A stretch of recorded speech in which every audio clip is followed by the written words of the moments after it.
எல்லா ஃபீல்டுலயும் நாளைக்கு Sunday weekend எங்க வெளியே போலாம், என்ன பண்ணலாம், ஒய்ஃப் கூட போலாமா, இல்ல படத்துக்கு போலாமா, இல்ல கோவிலுக்கு போலாமான்னு பிளான் பண்ணிட்டு இருப்பாங்க. ஆனா நம்ம மட்டும்தான் நாளைக்கு வேலை வைப்பாங்களா வைக்க மாட்டாங்களா, என்ன டீசைட்ரிங் பண்ணுமா இல்ல காங்கிரீட்டே போடணுமா, இல்ல கியூரிங் பண்ணுமா, டிவாட்டரிங் பண்ணுமான்னு பிளான் பண்ணிட்டு இருப்போம். நம்ம வாழ்க்கை ரொம்ப கொடூரமான வாழ்க்கை தான், என்ன பண்றது. நான் நிறைய டைம் சொல்லியிருக்கேன், சிவில் ஒர்க்கை பொறுத்தவரை நீ எவ்வளோ ஸ்பீடாக ஒர்க் பண்ணுறீங்களோ அந்த அளவு குவாலிட்டியில் காம்ப்ரமைஸ் பண்ணுற மாதிரி இருக்கும் அப்படின்னு சொல்லிட்டு. அதே மாதிரி உங்களுக்கு கீழே ஒர்க் பண்ணுற ஒர்க்கர்ஸ் அது யாராவனா இருக்கலாம், இன்ஜினியர், மேஸ்திரி, லேபர் யாராவனா இருக்கலாம், அவங்களுக்கு சண்டே வந்து ஒரு நாள் ரெஸ்ட் கொடுங்க.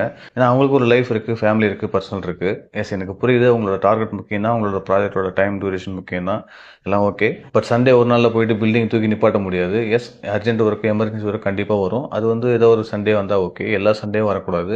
ஏன்னா சண்டேல அவங்க ஒரு பர்சனல் பிளான் பண்ணி அது வந்து நடக்காமல் போயிடுச்சு அப்படின்னா அந்த வீக்கெண்ட் ஃபுல்லாக அவங்க மைண்டில் அது ஓடிட்டே இருக்கும். அது வந்து உங்கள் ஒர்க்கை பாதிக்கும். புரியுதுன்னு நினைக்கிறேன். உங்களை மாதிரி மனுஷன்லாம் இருக்கனாலதான் கொஞ்சமாச்சும் மழை பெய்யுது. என்ன மனுஷன்.